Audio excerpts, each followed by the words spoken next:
Oke, Bray. Akhir-akhir ini sedang ramai di FYP TikTok atau di YouTube, yaitu Salam dari Binjai yang sudah bertarung melawan KKJ, seorang influencer TikTok juga yang dasar kontennya adalah suka berolahraga. Emang mereka itu siapa sih gitu? Jadi bagi kamu yang belum tahu, Salam dari Binjai itu adalah seorang influencer TikTok yang pernah viral pada masanya, yaitu dengan suka meninju pohon pisang gitu.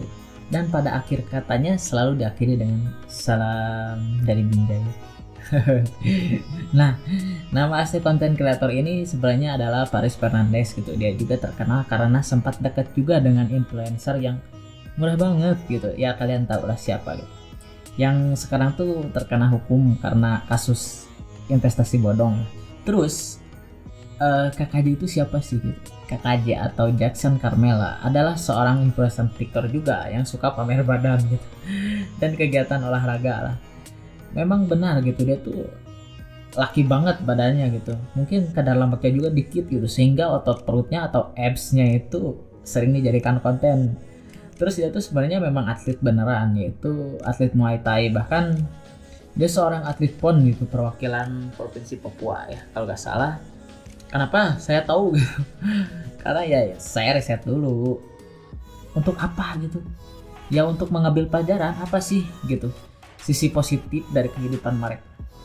Bagi kamu gitu yang mau belajar bareng, ya mari kita ke kosan teman dan selamat bertumbuh. Sebelum masuk, saya mau cerita dulu ya, yang tadi dilanjut. Jadi setelah masing-masing mereka viral gitu, banyak followers, ada beberapa mungkin netizen Indonesia tuh yang berpikiran untuk membuat Paris sama KKJ itu bertarung gitu. Ya kayaknya rame gitu ya.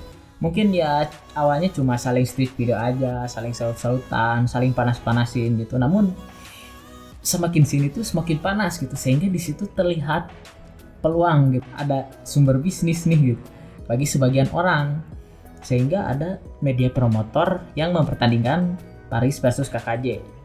Media yang menayangkan ya sebut aja gitu, Net Media Tama ya. Kalau misalkan channel YouTube-nya sih saya lihatnya Net Media Tama.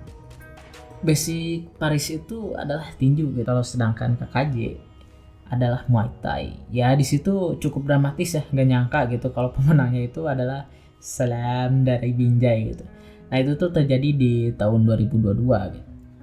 Pada tahun 2023 ya mereka itu lumayan mantap. KKJ itu belajar lagi dan mendalami olahraga tinju.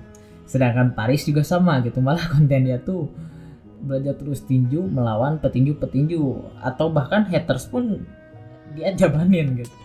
Ya kontennya itu melawan A, melawan B, melawan C gitu. Belajar tapi ya.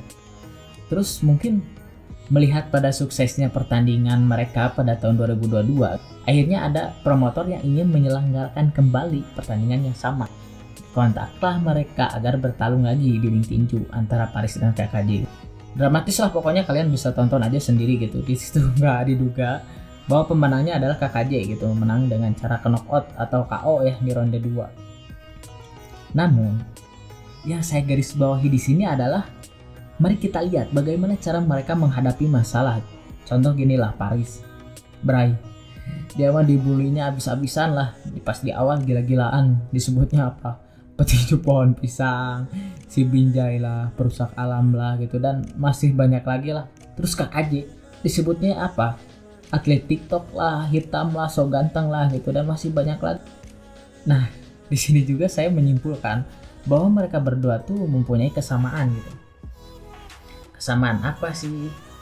Selain gitu mereka tuh suka pukul-pukulan, mereka juga sama-sama bisa menyingkirkan pikiran-pikiran negatif.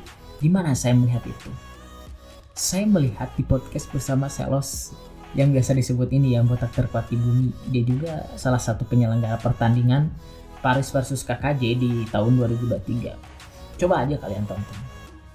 Mereka tuh punya tingkat percaya diri yang sangat tinggi gitu. Belum tentu mereka menang, tapi bahasanya itu wah kita kasih keras, kita bombardir gitu. Atau yang diucapkan si Paris, saya akan ulti dia gitu. Mereka memiliki kendali penuh gitu atas pikiran mereka. Ibarat pikiran itu kapal, KKJ dan Paris itu bisa menjadi nahkoda yang baik. Saya gak bisa bedain ya itu sebuah kesombongan atau sebuah sugesti untuk mereka agar tidak gentar menghadapi lawan. Ibarat gini lah, keinginan mereka itu didukung oleh keyakinan sehingga tidak mengenal kata mustahil. Coba aja lihat. Nah, pikiran-pikiran kayak gini juga ditanamkan oleh orang-orang besar gitu di dunia ini, Bray. Saya pernah dengar bahwa dulu Mark Zuckerberg juga punya keyakinan tentang Facebook gitu yang ternyata benar bertahan sampai sekarang gitu. Atau Elon Musk lah. Dia juga sama punya keyakinan yang mungkin gak semua orang tuh sebenarnya bisa. Itu yang bisa kita ambil, Bray.